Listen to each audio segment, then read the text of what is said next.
Copyright disclaimer under Section 107 of the Copyright Act 1976. Allowance is made for fair use for purposes such as criticism, comment, news reporting, scholarship, and research. Fair use is a use permitted by copyright statute that might otherwise be infringing. Nonprofit, educational, or personal use tips the balance in favor of fair use. Hi, welcome to Midwest Magic Cleaning. My name is Humpty, pronounced with a umpty. And today we're going to be cleaning up one of the most cluttered houses we've ever cleaned on the entire channel. This house had so much trash and so much clothing that we filled a 40-yard dumpster, which if you don't know how big that is, it's roughly the size of a train car. We used 200 trash bags, about 100 to 150 pairs of gloves, about 50 masks, and it took 3 days just to remove the trash from this house. Now we're going to get into why this house is in this condition and how places become this hoarded, but there are a couple things I want to point out before we dive into the heart of this situation. The first is you're going to see a full cleanup front to finish, including before and after shots, so you'll see the living room and the hallway done to completion. But this was so much work and took so much time that if I were to do this entire house in one video, the video would be 4 hours long. I am currently going through autistic burnout and it is insufferable. Even talking for me is exhausting right now. So this kind of worked out in my favor, having to split up the videos. It gives me at least a little bit of time to recuperate and gain my muscle control back, my thought processes, the brain fogginess can get a little bit of time to evaporate. But like I said, this week we're going to do the living room and hallway. Next week will be the kitchen and laundry room.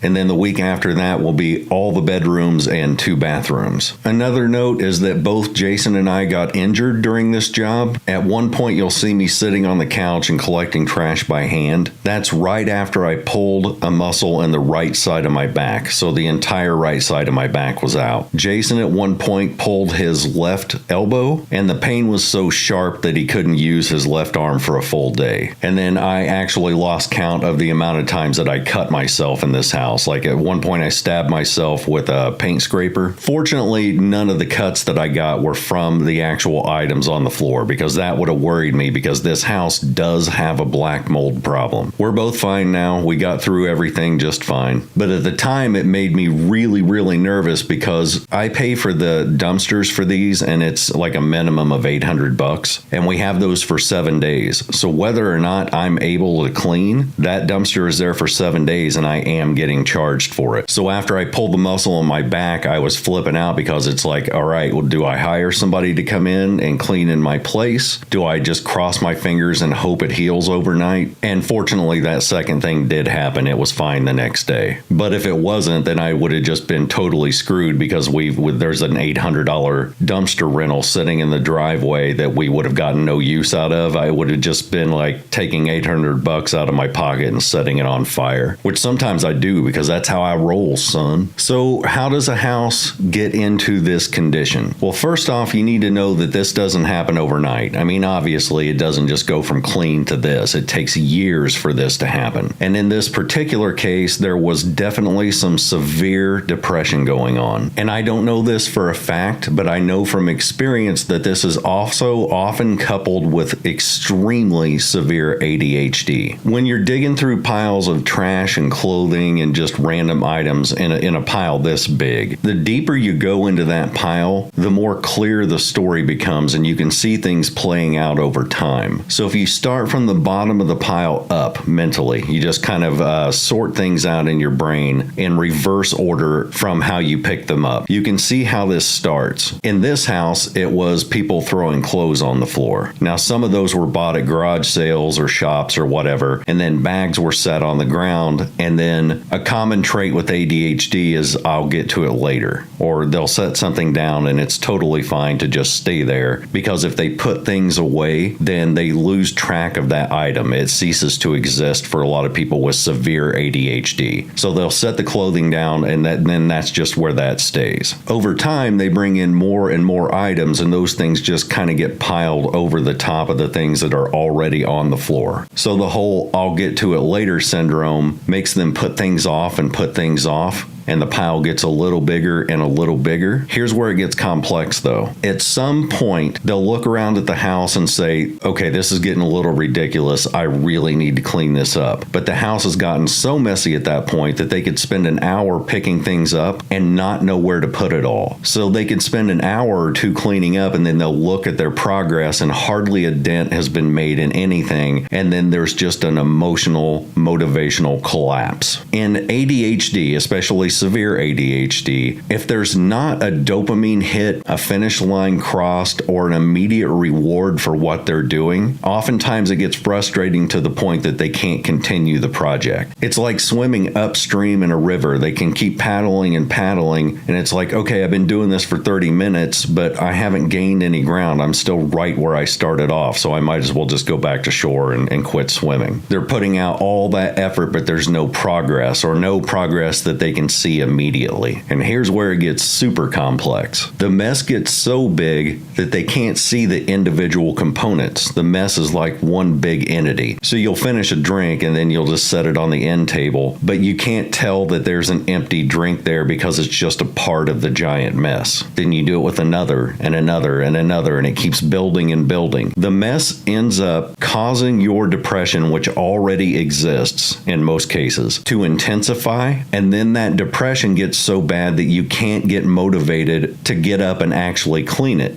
So the mess gets bigger, which in turn feeds the depression, which in turn feeds the growth of the mess. It is a self-sustaining environment. It feeds off of each other. It's cyclical. And for the average person, breaking that cycle feels almost impossible without outside help.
Now, understand that this is never a one-person problem. There were multiple people living in this house. Depression is one issue that they dealt with. Another is autism, fairly moderate autism. Those of you who frequent this channel know that I'm autistic. When I was growing up, especially as a teenager, my mom allowed my room to be in whatever condition I wanted it to be in. Her rule was when it trickles out into the hallway, that's when you have to clean the entire thing in its entirety, front to finish. Cleaning was treated as a punishment rather than as just a daily task that you do. And I kind of resent that because with my autism, if I have daily tasks and I get used to doing those, I'll do them every day. It becomes a part of my ritual. Instead, it was treated as live however you want, and then the consequences of doing that is you get punished into having to clean it up eventually. The reason I'm telling you that is because it's very easy for an autistic person to just exist in an environment and they'll just focus on whatever makes them content or happy at the moment. So they'll concentrate on hobbies like puzzles or video games or movies or music or whatever their special interest happens to be. So oftentimes to them, the mess isn't like a problem, it's just a thing that they exist in. So if they're existing in this environment, oftentimes what they'll do is they'll eat and drink whatever, and then if there's a mess on the floor, they just contribute to it and they'll just throw it down there. So if they already exist within this environment and they're eating and drinking in their bedroom while watching a movie, it's not an abnormal thing for them mentally to just throw their empty drinks and empty plates on the floor when they're done, because in their mind, that's where all the trash is, so that's where it goes. So over time, as the mess gets bigger and bigger, the idea of the floor becomes an abstract concept. In other words, they're not throwing trash on the floor, they're throwing trash in the pile of trash. So yes, this was a multi-person problem that existed within every single room of the house, which you'll see in a couple of these videos. Another really important thing to note, this house had not been entered in about 4 years. Eventually, it just got so bad they moved in with her mom, and they literally just escape this house. When I asked her to send me pictures, it blew her mind when she opened that door and saw the mess in its condition after she hadn't seen it for 4 years. She was extremely embarrassed, and that's justifiable. There should be embarrassment there. If there's not embarrassment, it means there's a mental disconnect. So in my eyes, being embarrassed is a good thing. It means you want to progress. And asking for help when dealing with a house in this condition is a massive, massive positive step forward. Most people can't do it. They